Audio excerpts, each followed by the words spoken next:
Who's the greatest Greek hero, Achilles or Odysseus? Achilles was a demigod, the ultimate warrior, a one-man army who could mow down enemies like grass. But what happens when brute force isn't enough? What if you're trapped, facing an enemy so powerful, so monstrous, that your sword is useless and your strength means nothing? That's where Odysseus shines. His story isn't just about fighting, it's about surviving when the odds are impossible. And nowhere is this clearer than in his terrifying encounter with the Cyclops, Polyphemus. It's a masterclass in how a brilliant mind can defeat a mountain of muscle. After the Trojan War, Odysseus and his crew were desperate to get home. A storm blew them off course to a mysterious island. It looked like a paradise, lush, green, untouched by man. Drawn by curiosity and the need for supplies, Odysseus took 12 of his best men and a special gift, a skin of incredibly strong, unmixed wine. They stumbled upon a massive cave, clearly the home of someone, or something, huge. Inside, it was like a giant's dairy farm. There were pens of lambs and kids, and shelves stacked high with cheese. His men begged him, "Let's just grab some cheese and goats and get out of here."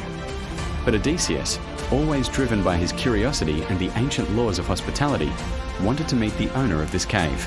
He hoped for a gift, a sign of welcome. That decision would cost him dearly. As dusk fell, the ground began to tremble. A colossal figure blocked the entrance, a one-eyed giant driving his flock of sheep into the cave. This was Polyphemus, son of the sea god Poseidon. He rolled a boulder over the entrance, a rock so massive that 24 wagons couldn't move it. They were trapped. When the giant finally noticed the tiny men huddled in the shadows, he wasn't welcoming. He boomed, "Who are you? Pirates? Wanderers?" Odysseus, ever the diplomat, stood tall.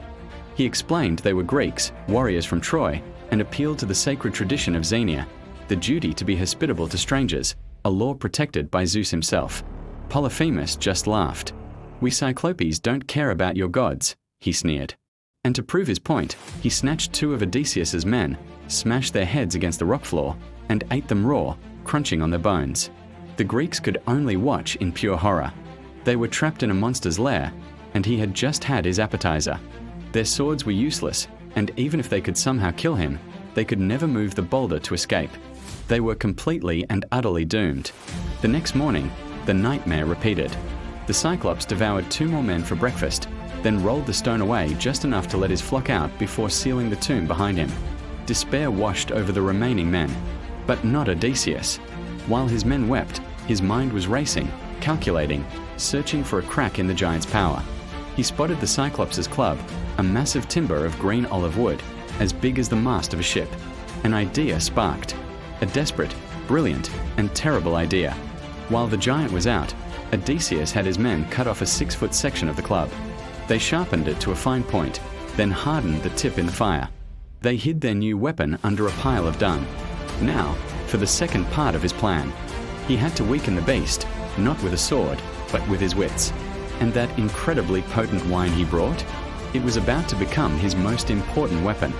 That evening, when Polyphemus returned and ate 2 more men for his supper, Odysseus approached him. He held out the wineskin and offered the giant a drink.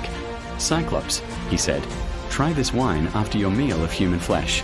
See what kind of drink we had on our ship." Polyphemus, intrigued, took a massive gulp. The unmixed wine, far stronger than the watered-down stuff he was used to, hit him hard. He loved it. He demanded more and more, draining the entire wineskin. The potent drink started to cloud his mind, making him jovial and clumsy. "Tell me your name, stranger," the drunken giant slurred, "so I can give you a gift." This was the moment. With a straight face, Odysseus replied, "My name is Nobody. My mother and father and all my friends call me Nobody." The Cyclops chuckled. "All right, Nobody. Here is my gift to you. I will eat all of your friends first, and I will eat you last." With that, he collapsed onto the floor, falling into a deep, drunken stupor. It was time. Odysseus and his remaining 4 men retrieved their sharpened stake. They thrust the point into the embers of the fire until it was glowing red-hot, practically sizzling. Then, with all the strength they had left, they lifted the massive, fiery spear together. Taking aim, they rammed it directly into the Cyclops' single, massive eye. There was a horrific hissing sound as the eyeball burst and sizzled. Polyphemus let out a scream of pure agony that shook the very foundations of the cave. He tore the smouldering stake from his socket, blind and thrashing in unimaginable pain. His roars echoed across the island. The other Cyclopes living nearby heard his cries and came rushing to the outside of his cave. "What's wrong, Polyphemus?" they shouted. "Why are you screaming? Is someone trying to kill you?" And through his sobs of pain, the blinded giant yelled back the only answer he knew. "Nobody is killing me. Nobody is killing me by treachery." His brothers, confused and annoyed, just grumbled, "Well, if nobody is hurting you, it must be a sickness from the gods. You should pray to your father Poseidon." And they all went back to their own caves, leaving him to his fate. The trick had worked perfectly, but they still weren't free. The boulder remained, and the blind, enraged giant was now guarding the entrance.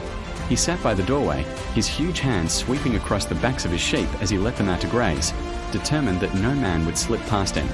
Odysseus, once again, had to think his way out. He noticed the giant's rams. They were huge, with thick, shaggy fleece. Another plan formed. He took strong cords of willow bark and silently tied his men underneath the bellies of the rams, one man to every 3 animals, with the middle ram carrying the man. For himself, he chose the largest, finest ram in the entire flock. He clung to the thick wool on its underside, hiding himself completely.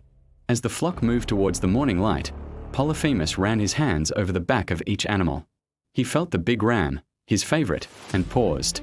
He spoke to it, wondering aloud why it was lagging behind when it was usually the first one out. He guessed the ram was grieving for its master's lost eye. Unaware that the very man who blinded him was clinging just inches from his hands, he let the ram pass. One by one, hidden beneath the sheep, Odysseus and his men escaped the cave of death and made it back to their ship. Safely back on board, they frantically rowed away from the cursed island. But Odysseus, in a moment of pure, unrestrained pride, what the Greeks call hubris, couldn't resist having the last word. He cupped his hands and yelled back to the shore, taunting the blinded giant. Polyphemus, hearing his voice, broke off the top of a hill and hurled it at the ship. The massive rock landed just in front of them, and the resulting wave nearly washed them back to shore. His men screamed at him to stop, to just leave, but Odysseus had to make sure the monster knew who had beaten him. He shouted again, "Cyclops, if anyone asks who put out your eye, tell them it was Odysseus, son of Laertes, from Ithaca." This was a fatal mistake. Polyphemus had heard that name before. A prophet had once told him he would be blinded by a man named Odysseus. The giant had always imagined a huge warrior, not this small, cunning man. Now, knowing the name, he raised his hands to the sky and prayed to his father, Poseidon, the god of the sea. He begged his father to curse Odysseus, to make sure he would never reach home, or if he did, to let him arrive alone, his ship and crew lost, to find a world of trouble waiting for him. Poseidon heard his son's prayer, and for the next 10 years, he would unleash the full fury of the ocean against Odysseus, making his journey home an epic struggle for survival. Odysseus had won the battle in the cave, but his pride had just started a much longer, deadlier war. The story of Odysseus and the Cyclops is more than just an adventure. It's a timeless lesson.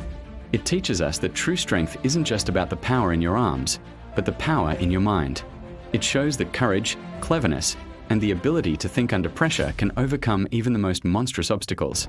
But it also warns us about the dangers of pride. Odysseus's brilliant plan got him out of the cave, but his ego put him in the crosshairs of a god. It's a balance we all face, knowing when to be clever, when to be brave, and when to be humble. Thank you so much for watching. If you enjoyed this deep dive into Greek mythology, don't forget to like, subscribe, and hit that notification bell for more tales of ancient heroes and monsters. See you next time.